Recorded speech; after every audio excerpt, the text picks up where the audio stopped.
Lorsqu'on fait référence à la charge d'un projet, on ne fait pas simplement référence à la durée de ce projet. La charge s'entend davantage comme le volume de travail qui sera nécessaire d'effectuer pour que la tâche ou le projet soit réalisé, et ce indépendamment du nombre de personnes.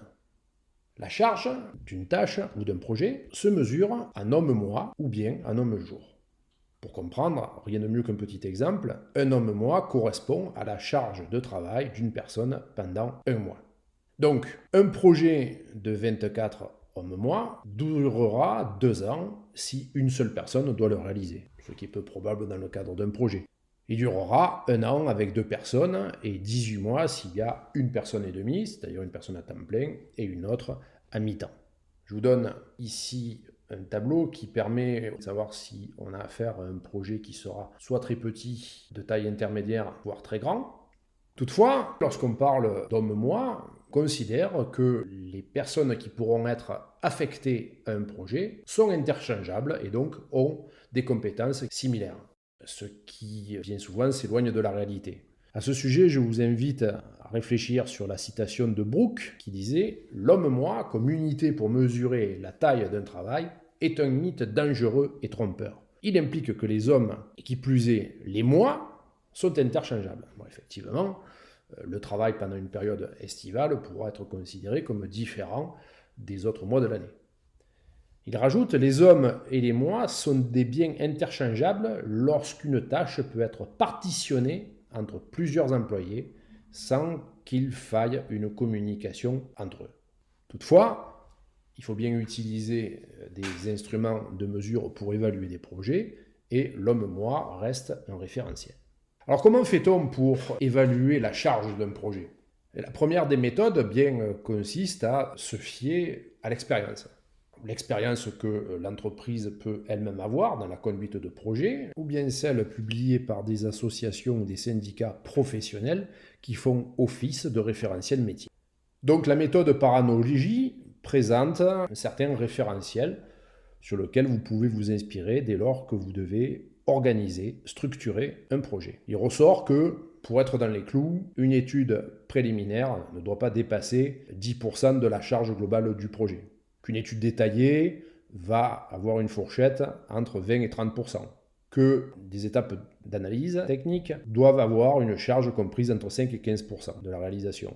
De même que la phase de réalisation du projet ne devra pas représenter une charge ou une durée 2 fois supérieure à l'analyse détaillée. Pour la mise en œuvre, il faudra rester dans une fourchette de 30 à 40% de la charge de la phase de réalisation. Ce ne sont que des référentiels, rien d'autre, bien évidemment.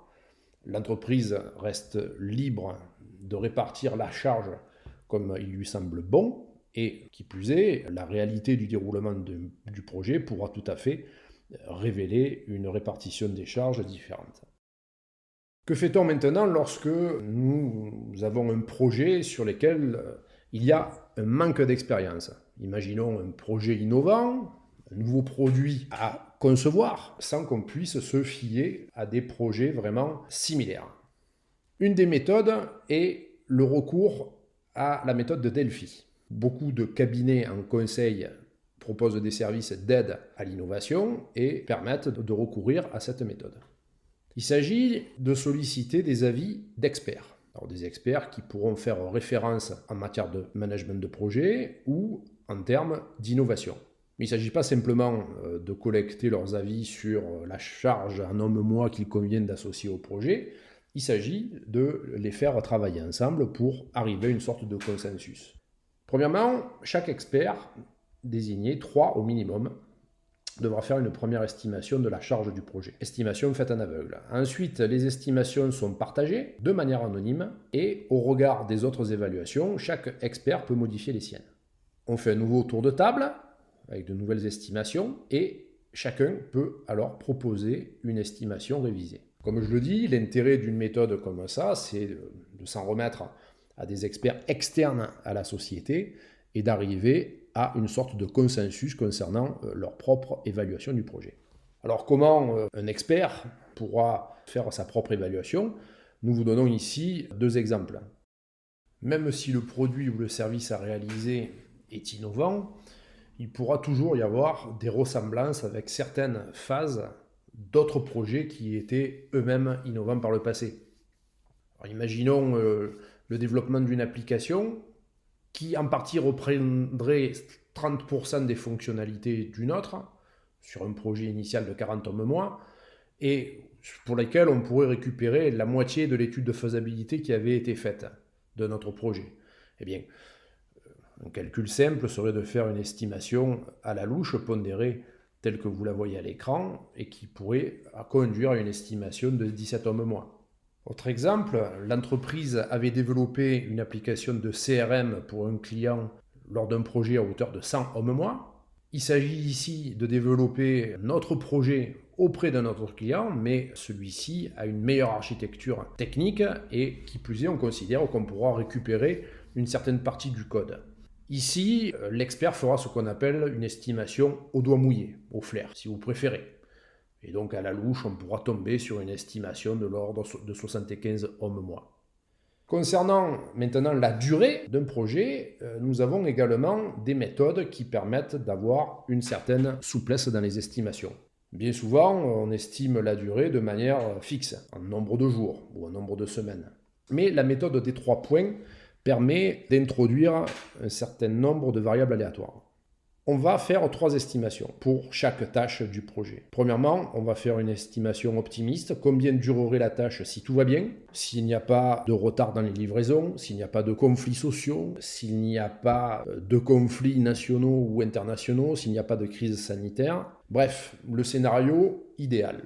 À l'opposé, on fera un scénario pessimiste, tenant compte effectivement de tous les aléas qui peuvent surgir et retarder la réalisation de la tâche.